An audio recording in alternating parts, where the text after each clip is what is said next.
Hello, everybody. I'm Dr. Joe Vitale. Welcome to another episode of Zero Limits Living. My promise to you is to bring you information and inspiration every Friday. I want you to live the life that you desire, you deserve, and you've been dreaming about. I was once homeless. I was in poverty for 10 years. Today, I live the lifestyle of the rich and famous. And that's not the brag, it's to inspire. I want you to be transformed as well. Now, are you ready? This week, we're going to be talking about capitalism, but not the capitalism you probably are thinking of right now and are ready to walk away from. I want to talk about compassionate capitalism, which is the focus of this book, Compassionate Capitalism. And I have the author, who is a colleague, who is an expert, who is an authority on this. And I want to read his introduction because I see him sitting there. I know he's waiting. Blaine Bartlett is globally recognized as a leadership development master, as a speaker and the author of 5 books, including the international bestseller, Compassionate Capitalism, A Journey to the Soul of Business. He has personally delivered programs to more than 300,000 individuals directly, impacting more than 1 million people worldwide. He has been featured in the TV series World's Greatest Motivators. How about that? The movie and book Think and Grow Rich, The Legacy, as well as 3 TEDx talks and numerous podcasts. As CEO of Avatar Resources, a global leadership consultancy he founded in 1987, he's worked with entrepreneurs and leaders in many of the largest companies and organizations on the planet to change the way leadership is used to foster compassionate capitalism. I'm excited. Blaine, thanks for being here. Joe, thanks for having me on. I've been looking forward to this. Oh, well, I got to start at the beginning and ask, what is compassionate capitalism? I have your book. I've been reading your book. But for the people who are here and don't know the book, what's your elevator definition? If you're stuck on the elevator and somebody says, hey, what's compassionate capitalism? What do you say? Well, there's, the real brief version is everything is connected. We'll just start with that. Everything is connected. I mean, that's a scientific fact. It's proven over and over and over again. Capitalism, as we work with it today, doesn't act as if everything is connected. And the idea of compassion has to do with Adam Smith's Invisible Hands of Commerce. I mean, you go back to 1776 when he wrote The Wealth of Nations. The enlightened self-interest. You win, I win. I scratch your back, you scratch my back. Everything is connected. We got away from that and we moved into an era where it's actually capitalism is based on rational self-interest. I'm going to get mine. Hell with you. Right. Well, how did you come into this? I mean, we can look at our history books and we can find the war stories, we can find the sad stories, and we can look in the newspapers and the media today, and we can find ruthless capitalism. What I want to know is, how did you come across compassionate capitalism? What was the turning point for you personally? You mentioned my company, Avatar Resources. I founded it in 87.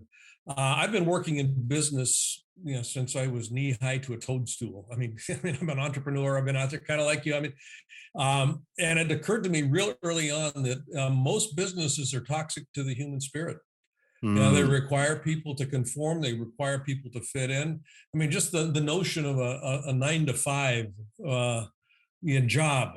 Yeah, I'd watch people come into work and they were vibrant and they were alive. And then they'd come into work and something just seemed to compress and squeeze the life out of them. And they'd stand around waiting to be told what to do.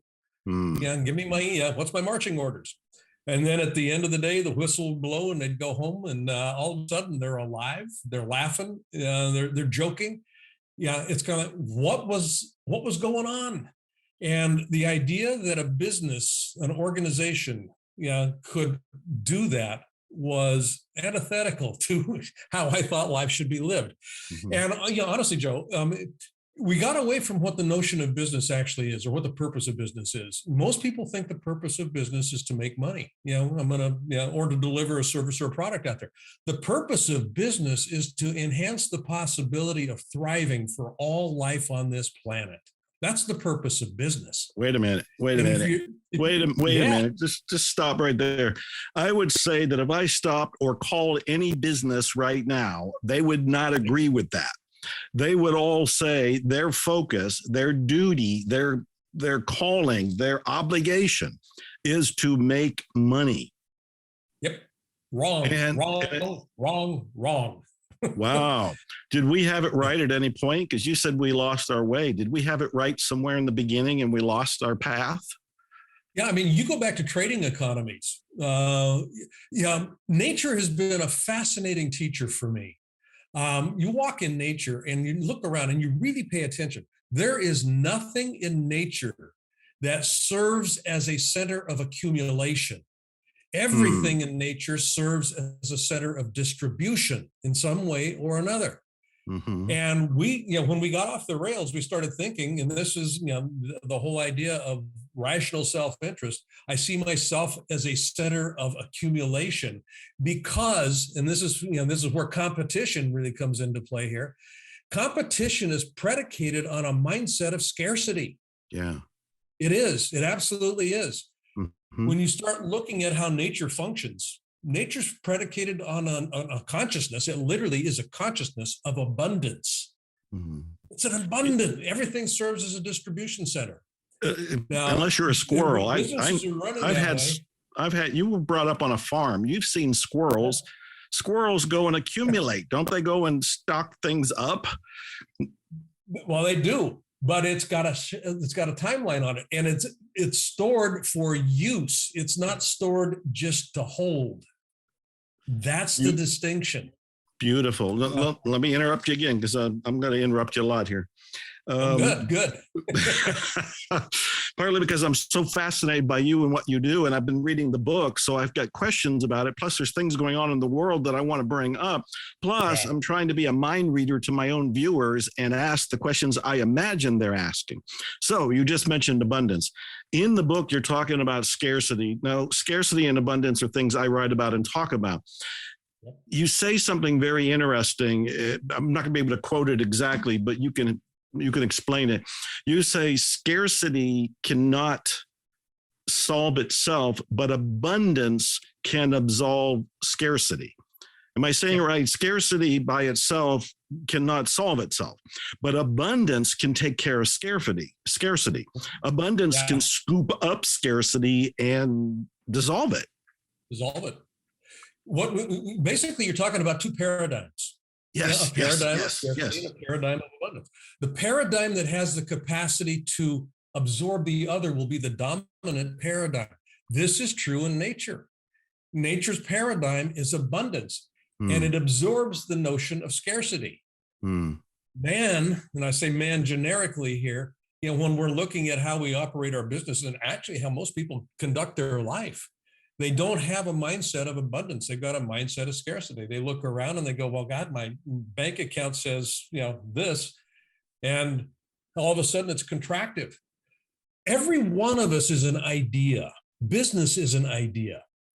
Business, ideas look to expand. The idea of Joe Vitale, the idea of Blaine Bartlett. When I look in the mirror, what's the best that idea can manifest as? That's where abundance comes into play. When we start looking, honestly, Joe, when we start looking at other things out there and we start comparing, competition is inherent in that. And a competitive mindset is not a creative mindset. It's not, because it's always referencing against something that is limited and limiting. So this is when you're running a business, or actually living a life, you want to come from a position of creativity. Right. I mean, you're masterful at this. And I've watched you do this over and over again with your music, with your lifestyle. I mean, all of this is just what you do. It's a limitless life when you think about it from the idea of creativity. Yes, well, that's why this show is called Zero Limits Living. I'm moving people, nudging people to think in that way. I definitely know what it's like to feel scarcity. I mentioned homelessness, I mentioned poverty. In those years, I looked around and I didn't see abundance. I saw everybody else collecting and accumulating and having and getting, but I wasn't doing it. So I'm imagining there's people watching right now going, oh, come on. How am I supposed to be the best of myself in a pandemic? We got a war going on now over with Russia and Ukraine. People are scared. People are uncertain. It really feels like scarcity, especially when they go to the grocery store and all the toilet paper is gone, or whatever the latest rage was that week. And that's what happened at the beginning of the pandemic. So I would like you to comfort us a little bit. Tell us how abundance actually does exist. Where is it? How do we see it? How do we move from lockdown, scarcity, and fear to open up to the new paradigm, the other paradigm, and see abundance? I love that question. I'm going to just start with, it all starts with my thinking. Honest to God, it starts with my thinking. When I'm thinking, I'm impressing on what I call, the soul of business, the soul of anything, the spirit of anything. I'm impressing on that. Wallace Wattles talks about it in Science of Getting Rich, that formless thinking substance. What I'm thinking about, energy will follow attention. And if I'm looking out there and I'm going, oh my God, it's horrible, I'm impressing, oh my God, it's horrible on that thinking substance. And life is just an outsourcing. It's an outpicturing of an internal construct. Now, so the how do I do this answer? It has to do with imagination. Most people have not a clue what imagination actually is. Most people will confuse it with daydreaming. True imagination is spiritual sensation. I hadn't heard that phrase, spiritual sensation. That's what true imagination is. When you start working with imagining in the way that it is intended to be worked, you think, not only you think in pictures, but you begin to feel, you begin to taste, you begin to, all the senses come into play. The vividness of it is what I'm using to actually form. And I begin to lose the distinction between this inner reality and that outer reality.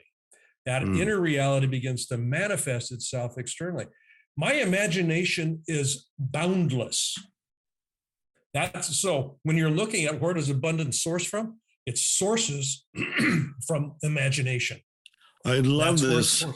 I love this. So, and of course, I'm going to agree with you. We're not here for a fist fight because we're on the same page. But what I want to pull out of both of us is a crystal clear understanding of what this is and how to achieve it. How do we help the people watching actually get there? Now, I love what you're saying, that what we have around us is an outpicturing. So we're like the projector in the movie we're seeing, we call our life or we call our business. But most of us, myself included for the longest time, didn't consider that the projector was up here. So here's the question. If somebody begins to do this spiritual sensation and they're visualizing their new life, their new business, increased business, more sales, whatever it is, and they actually include the feeling. So they're feeling it real, which is the phrase I like to use, feel it real.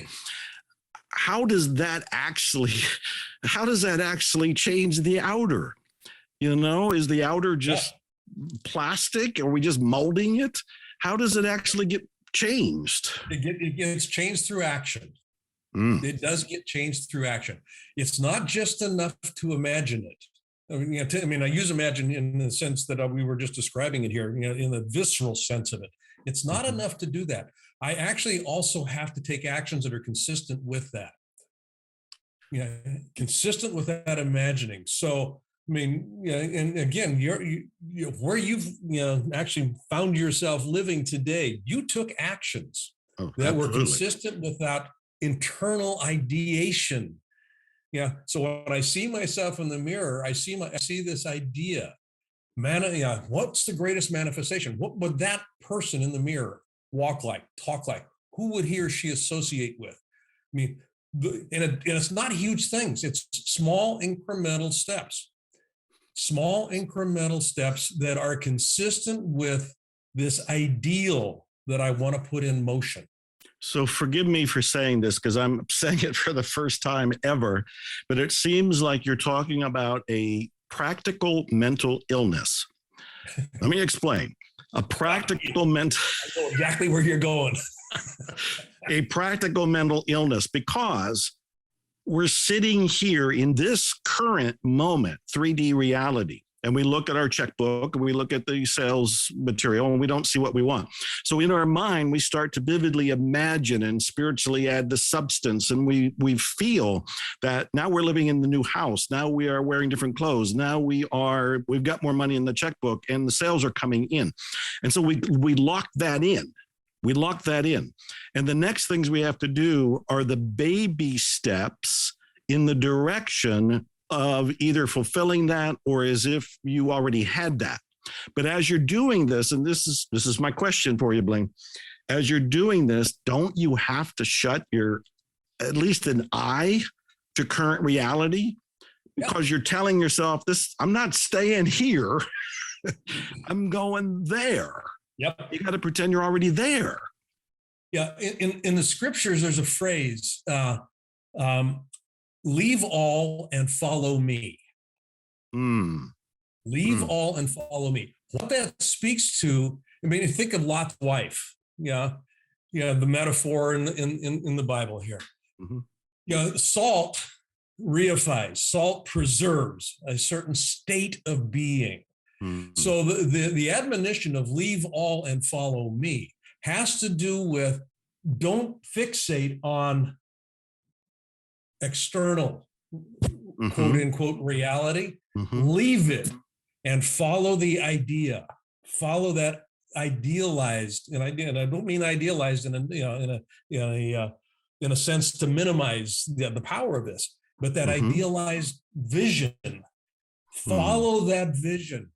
This is going to be whatever it is. This external thing is going to be whatever it is until it's not. Yeah. Until it's not. So as we're taking the new actions based on what we've convinced is our new hallucination, our new way of living, and we're going to live from it, we're taking those actions. Those actions are actually what's slowly creating the outer reality to match the new inner vision. Yep. I'm stumbling to say the question. Is this? That's essentially basically what we end up with is a phase shift. Everything vibrates. Everything vibrates. I mean, this mm-hmm. screen is vibrating. My desk is vibrating. I'm vibrating. Yeah, and we vibrate at frequencies. And here's and you know this as well as I do because we're schooled in this. The law of attraction mm-hmm. is predicated on the law of vibration. Mm. The law of attraction is a secondary law. The law of vibration, frequency. So when I start, imagining in the way that I'm talking at this spiritual sensation, mm-hmm. I feel it. What human beings, the frequency structure of human beings is emotion. That's our frequency structure, is our emotional state. How I describe something determines how I feel about it. How I feel about it generates behaviors, which generates my results. Shift this internal dialogue, this internal chatter, how I'm talking to myself day in and day out, moment to moment, 24 hours a day, 60 seconds a minute. It starts to change the frequency. I start to feel it. Most people are numb to their feelings and they don't notice that we're always out picturing. We're always matching frequencies. And what we have out here is a frequency match to our internal conversation. So I start talking different. I start feeling different. As a consequence, I start noticing different. And you start acting. I mentioned earlier, energy will follow attention. Most people don't have a bloody clue where their attention is focused. Right. Yeah, they're wandering. The next glittery object, the attention deficit disorder, especially in social media, the internet, all the distractions that we have right now. I've seen some of the scientific studies that say we have 50 to 60,000, some say 100,000 thoughts a day. And I keep asking, who's counting these thoughts? But what they keep saying is they're all, for the most part, negative, critical, repetitious. They're the same thoughts over and over again on a negative level. And what I hear you saying is we need to become first aware, because most of us aren't even aware of our thoughts, or that we're just thinking them. And we don't know that we're not our thoughts. So as soon as we become aware that we're not our thoughts, we're having thoughts, and now we can go, I don't like those thoughts anymore. Let me start to scoot in some new ones, some positive ones. What I hear you saying is the positive thoughts lead to the positive feelings, which lead to the positive actions, which lead to a new reality. A new reality. And if all of this stems from the new vision, in other words, we create a new vision of it. And I'm inviting everybody watching this to follow. This is like a course in creating the compassionate capitalist here and changing your life.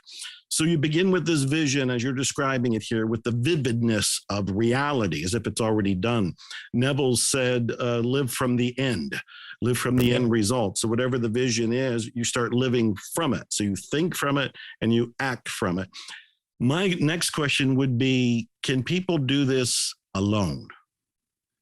Can an individual watching this, sitting in their apartment, start to make the change and sustain it? Do they need coaching, mentoring, books, audios, TV shows like this? Do they need something else, or can they do it alone?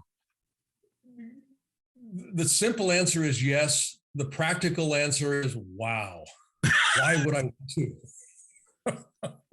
No, that's a good answer. Yeah, because the idea of what I don't know will bite me in the ass. I mean, it really, and it will just keep coming back and nibbling at me. A coach, as an example, I mean, they have a set of eyes that look at things in a different way. I do a lot of executive coaching, and I can see things with for my clients that they're blind to, not because they're not paying attention, not because they don't care. It's just that their paradigm, their existing belief structure doesn't allow for them to notice. And you mentioned awareness. Awareness is the foundation, I think. It truly is.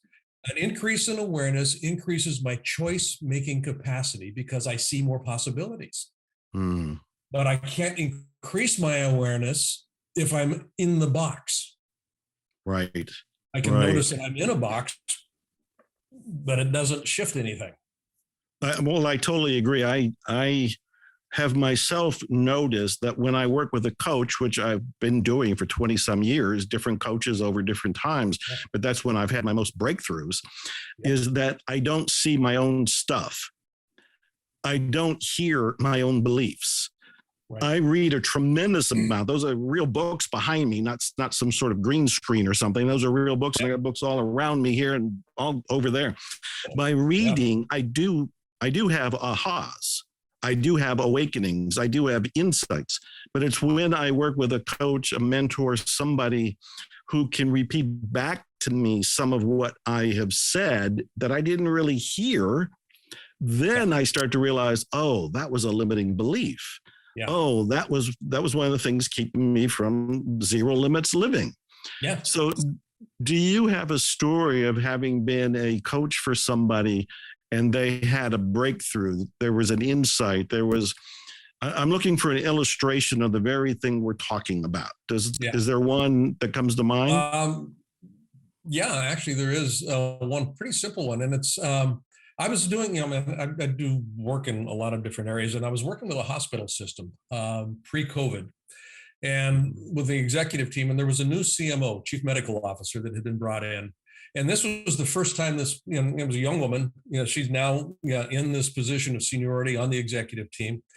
And she came up through the ranks, so to speak, and the hospital culture was relatively toxic in the sense of how, the docs weren't talking to the administrators. The administrator thought the docs were, and the nurses and the docs were. I mean, it was a pretty typical kind of a cluster in there.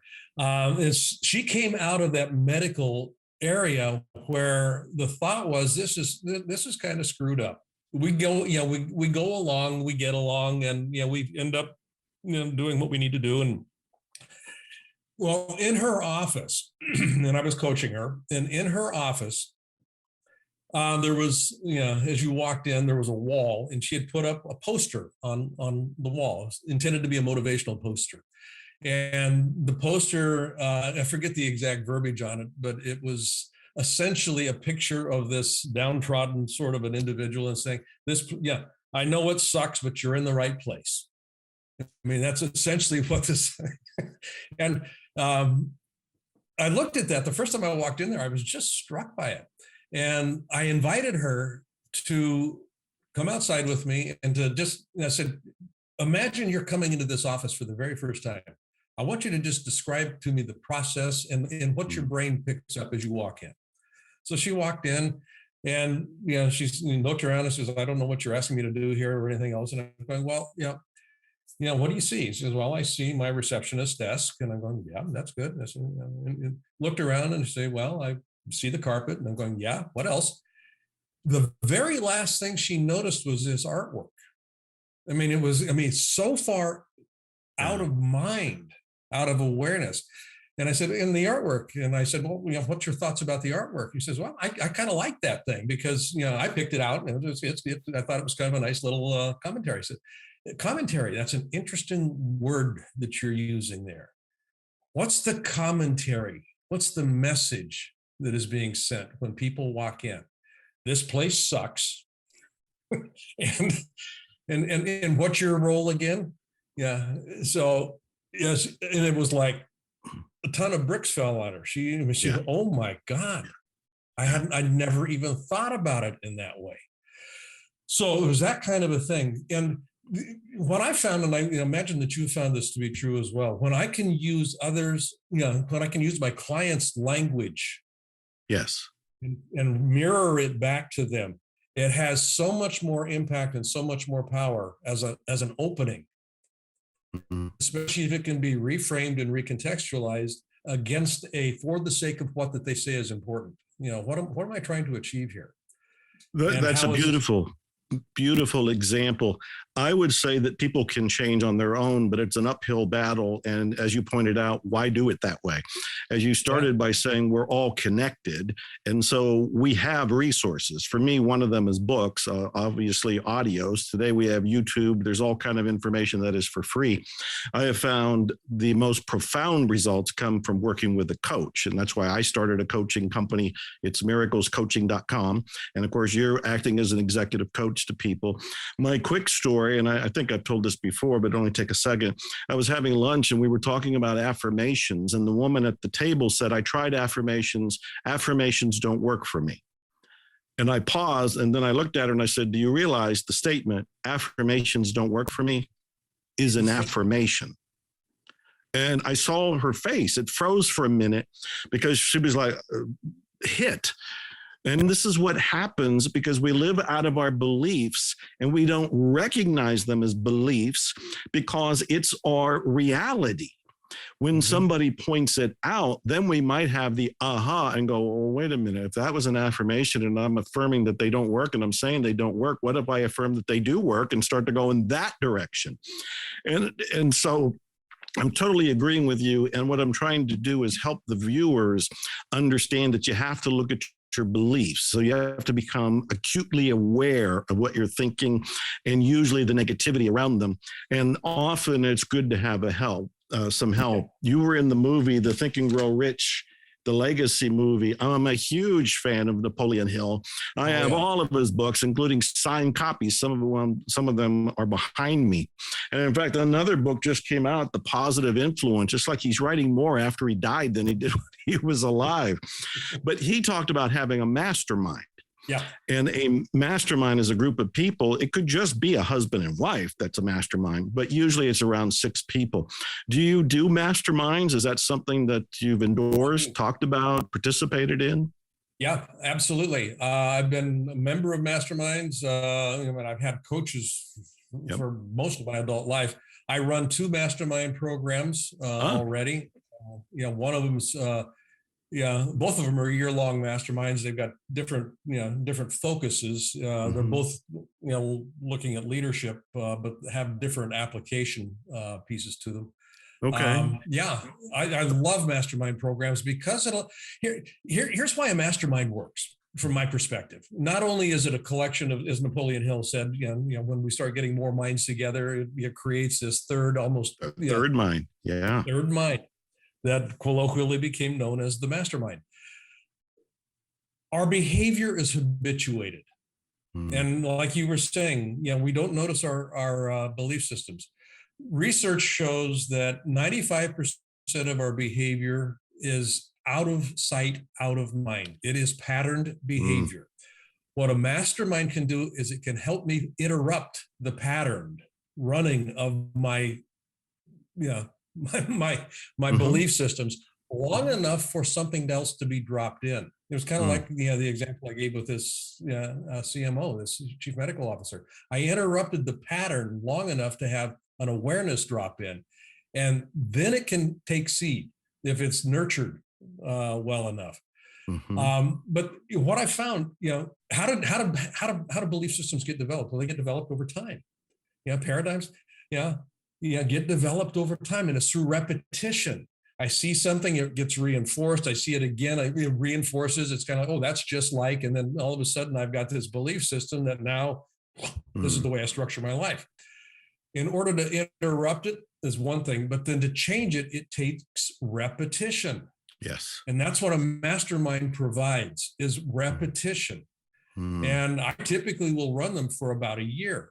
And one of them I've been running for 2 years. I've got folks that are in their second year with this thing. They're going, it's kind of like reading a book. And you and I both had this experience. I read a book or I watch a movie. It's kind of like, when did they rewrite the book? I don't remember this. Exactly. It was always there, but my awareness now is different. It's kind of like you can't step into the same river twice. The river is always different. Yeah. And that's what a mastermind makes possible, is enhanced awareness. Well, this leads me, as a book person, to ask the question, what books have actually deeply influenced you? What comes to mind? I'm sure there's been a lot of them, but is there one or two that really stand out, stick out? Bob Proctor, for example, who just passed away, one of the legends in personal development, said he carried and read Think and Grow Rich every day. Yep. That was his Bible, so to speak, that he studied. Is there something like that or that has been in your life? Yeah, there's actually a couple of books. And Bob, I knew Bob very well. He was one of my dearest friends. We did programs together. I was out at the private family ceremony, memorializing them before the public one was broadcast last week. He did carry this book. And that was not just the hype. I mean, he read this thing every day. I was in the studio. I mean, that being said, two books come to mind for me. One is A Stranger in a Strange Land. Oh, science fiction. The science fiction book, yes. Science fiction book. And what stands out about that, and I read it once a year, and I've read it once a year for about 40 years. Wow. Honest to God, it goes back that far. But it was just possibility. It was the first time that possibility actually got framed for me as a tangible. If I could think outside of the box, because Michael, the protagonist in Stranger in a Strange Land, he was a human that was born on Mars. I'm not going to go into the whole story on it, but he's developed these superpowers, so to speak. But basically, what he's developed is a way to think, and it's in his thinking that possibilities emerge for him that seem to be absolutely out of this world, so to speak, for the earthlings that he encounters. So that book, and it's an entertaining read. I enjoy reading it. The one that I study, and outside of Neville and Thomas Troward, the two incredible writers. I read Neville every day. I've read Neville every day for probably 7 years. Wow. In the other book that I pay particular attention to, and I'm actually rereading it again today, is Wallace Wattles' The Science of Getting Rich. Wow. And that book is mistitled for me. That is actually The Science of Sustainable Success. That's what that book is actually. That's how that book should have been titled. It's the science. sustainable success. Thank you. I'm so glad we brought this up. For one thing, the sci-fi novel and the idea that it was helping you think differently. That's the whole purpose of this show. Yeah. What I'm introducing is a different way of being, and the different way of being comes from the different way of thinking. The very title of this show is called Zero Limits Living. For most people, they don't have a clue what that means, because what are zero limits? How do you live without any limits? And I'm actually going in that direction to paint what might seem like a sci-fi universe where there actually aren't any limits. The only limits are the mental constructs we come up with and we agree to, and then we live within, as you called it earlier, that box. But along the way, maybe a show, maybe an interview like with you, maybe that book, maybe a movie, maybe it's Neville, something interrupts a person's way of looking. And suddenly there's that big aha when they realize, oh, virtually any possibility is available to me because there are actually zero limits. Yep. And the Wallace Wattles book, that was first 1910. I've already read that book several times and I'm in awe. It was a farmer who wrote this very simple book that still holds today. One of the lines that stands out, and I think this is useful for everybody to hear, is that he said, whatever it is that you want to attract comes into being through natural means. Most people who watch The Secret or hear about the law of attraction or read one of my books or one of the other teachers that are out there, they start looking for the magic. They start thinking, well, I was visualizing money and I held my hands out, but it didn't drop. Or I was visualizing the bike, as they do in the movie, but the doorbell didn't ring and there was no bike at the door. And they're forgetting that it comes through natural means, which usually means, and I'm reiterating and reinforcing and agreeing with some of the things you've already said, is that we have to take actions to help bring them into being. Yep. When people look at me and I'll say I wrote 80 books, which is, I have 2 more books in the last couple of weeks. So whoever's counting probably can't keep up. And I say, yes, I visualized the books, but if I never went in the early days to the typewriter or today to the computer, there would be no books. Yep. So action is the big thing. So now I want to go back because I love this. I love this interaction. I love the energy. I love what we're covering. Blaine, thank you so much. I want to go back to, we started by moving people from scarcity to abundance. And we've given them some tools, some ways of beginning this process. What's another tool, another technique, another insight, a quote, anything to help us pivot? We want to just move. We want to get from scarcity. We want to get to abundance. Where's abundance? Where's abundance? Okay. Bob was very fond of saying this, Bob Proctor. And it had to do with magic. And I love magic. I absolutely Me too. Love magic. Oh, I didn't know that. Said, oh my gosh. We'll have a separate conversation. If there's a magic show in town, I'm there. I just love this. And we were in a conversation one time, and he said, the different, when you see a magic trick and you're just fascinated by it, it's magic. How in the world did they do that? He said, if you're really paying attention, you can find the mechanism that was used to create the magic. When you do that, it stops being magical. And then he said, and this is the piece that got interesting. He said, now let's look at life. When you start really looking at how life is assembled, how it's really put together, you will quickly discover that it's magical. It's truly magical. And I'm mentioning this, Joe, honest to God here. People, the law of attraction. I've heard people, I cannot tell you how many times, magical thinking. It's just magical thinking. Yes, it is. Absolutely.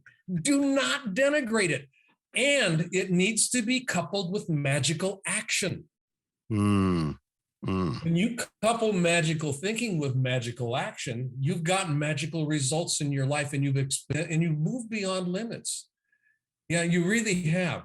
And When I'm saying magical action, it's these small incremental things that seem to have no bearing on anything except they are phenomenally powerful. I'm a pilot, and when I'm flying, there's something called a trim tab. It's just a little piece of, I'm metaphorically here, little piece of metal. I don't want to have to be exerting a lot of force on the elevators to make the thing go up and down. I get it to the altitude I want it, and then I just work with this little trim tab, and it keeps it at the right altitude. That's magical. How can that little thing control this entire 747? Well, because I understand the physics. I understand how it works. That when you start looking at how life works, it is magical, but you have to be a student of it. You really do have to pay attention. This is so good, Blaine, and you keep surprising me. The magic. I'm a lifetime member of the Society of American Magicians. I know magicians. I performed. I've invented some tricks. I was a pilot. I got my license in 1972. 1972, one of the biggest deals of my life at that time because it was fresh out of high school. And we can talk about all that at another point. I got another question that's it's been in my head to ask you this. How has Stoicism influenced you?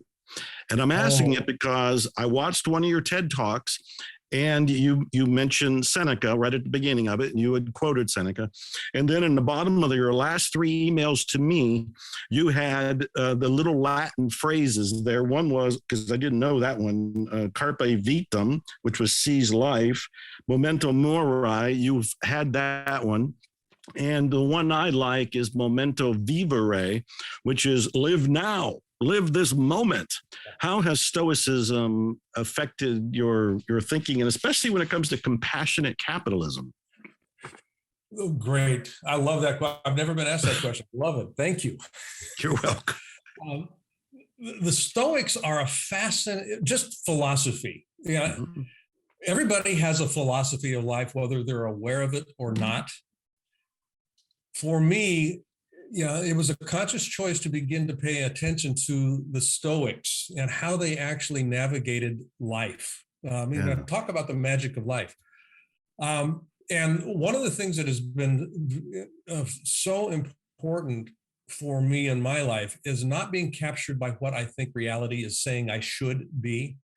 And when we look at Epictetus or when we look at Seneca, these are folks that said, regardless of the circumstances you find yourself in, there's a discipline that you can actually organize your life around that will keep your head above water. This is kind of my butchering of the philosophy, but that essentially is what it is. It's a way to keep my head above water. The Stoics were not captured by circumstances. They really weren't. Cicero was bankrupt. He was shipwrecked, and it's kind of, this too is just something that's going on.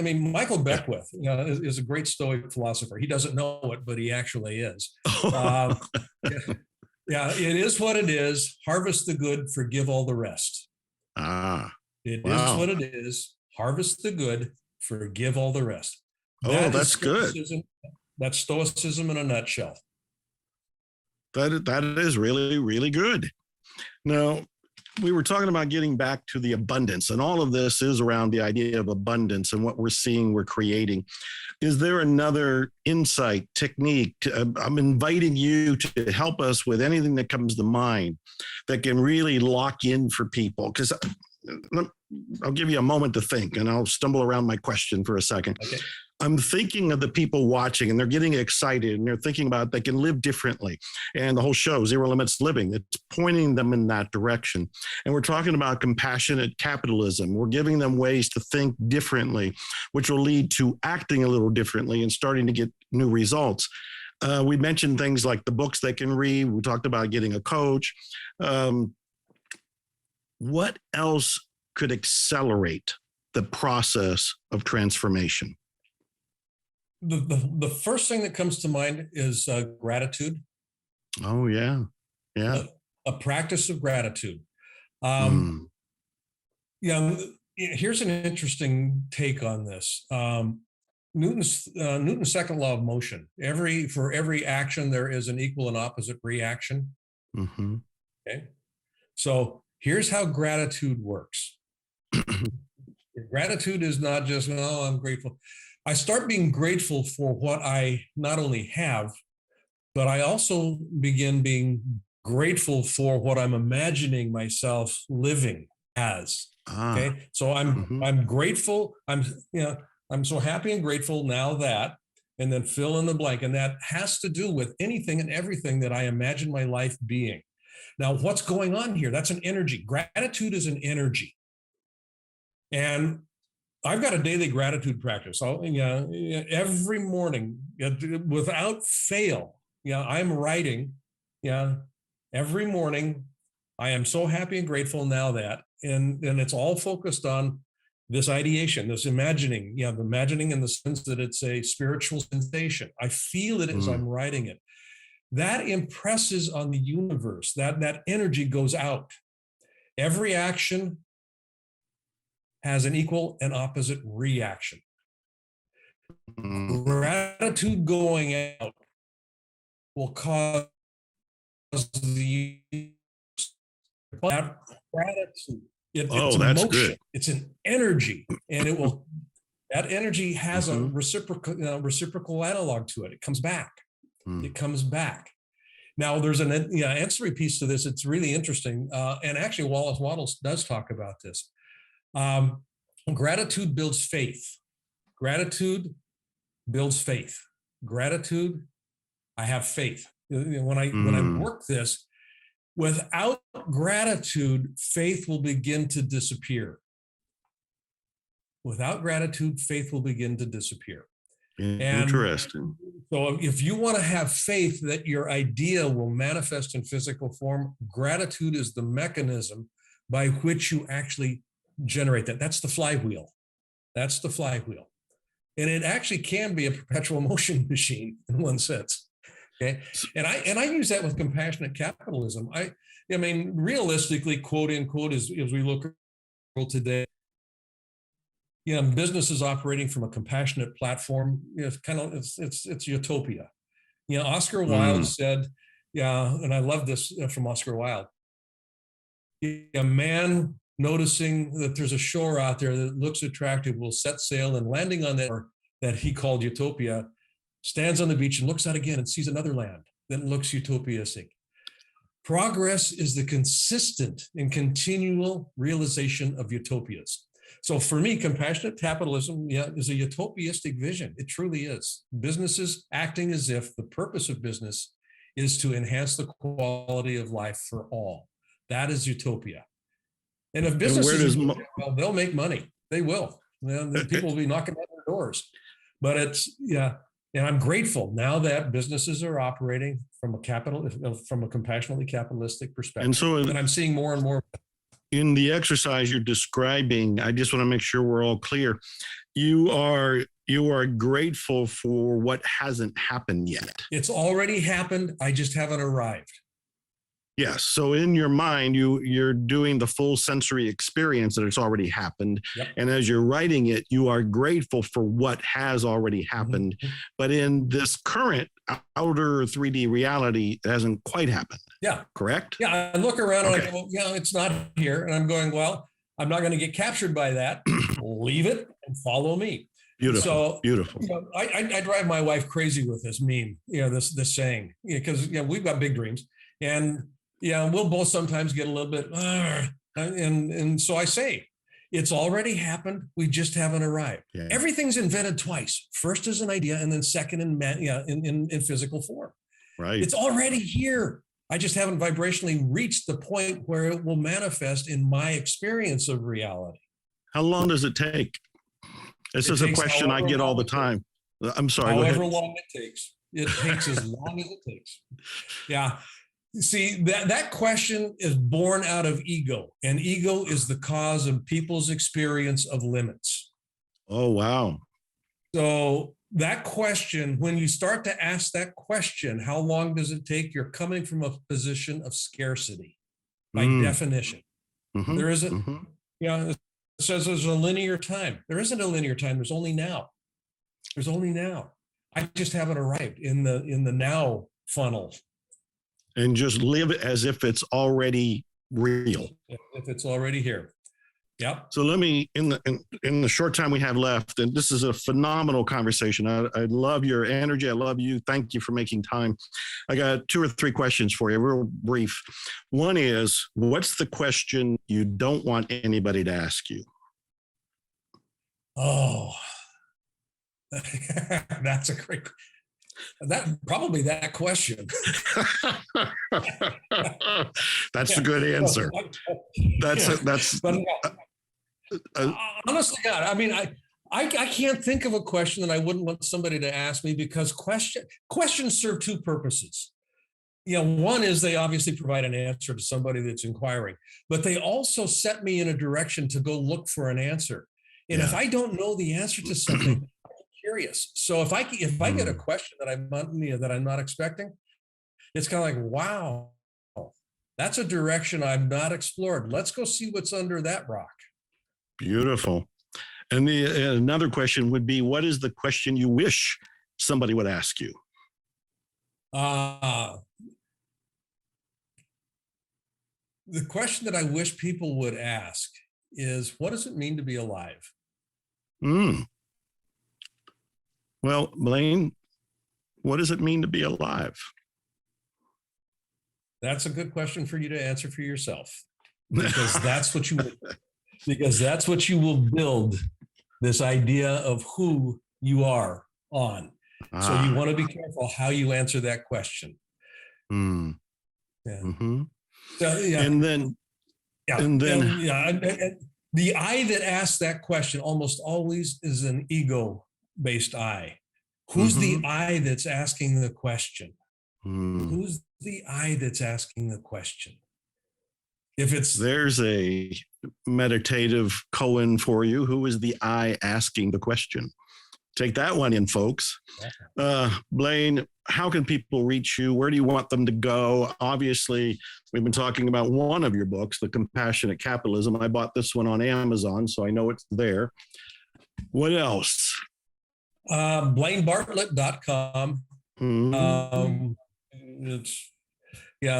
It's where you can find most of my stuff. I got 5 books up there. Most of my material is available in one form or another up there, just in terms of access to it. LinkedIn, Facebook, Instagram, Twitter. I'm on all the channels, all that kind of stuff. Are you open for your mastermind? Are those closed? Are you taking new people? One of them is closed. The other one is open. The Leadership Mindset Mastermind. And for those of you that are watching, get the right shoulder here. It's this book over here, the Leadership Mindset Weekly. It's 50 weekly sessions, and I facilitate every session. Wow. Excellent. Are you working on any new books, any new projects? Yeah, I am. One of them is a project I've been working for a while. It's called I Am God. Oh, wow. And and I don't mean that in a religious sense at all. It really has to be the I that's asking the question. Oh, so, you are amazing. Thank you so much for making time for me and for all of our viewers here. This has been a delicious, information-rich experience. Thank you. It's full of surprises. Thank you, Blaine, for doing this. Absolutely my pleasure. Love you, buddy. Can't wait to sit down with you again. Me too. Let's do that. Everybody, this is Dr. Joe Vitale. You've been watching Zero Limits Living. Every week I bring you information and inspiration to change your life, to transform your life. You can watch the show on Roku, Amazon Fire, Apple TV. You can download the Lux TV app. You can also go to ZeroLimitsLivingTV.com, and I'm putting all the episodes there, ZeroLimitsLivingTV.com. And I thank Candace Barr, Nick, who's doing the engineering today, and Lux Media for making this all happen. I love you all. Thanks for making time. And remember to expect miracles. Glutathione is a big word. It's the body's own master antioxidant. It's a scavenger for free radical, bacteria, and viruses. There are no products in the market with the ingredient NASET. NASET increases the production of glutathione that's in our body already to strengthen and enhance our immune system, elevate sense of well-being, support muscle strength and endurance, cognitive function, and liver support. It helps with increased energy and blood sugar regulation. Get your bottle of GSH Plus from www.salvationnutra.com.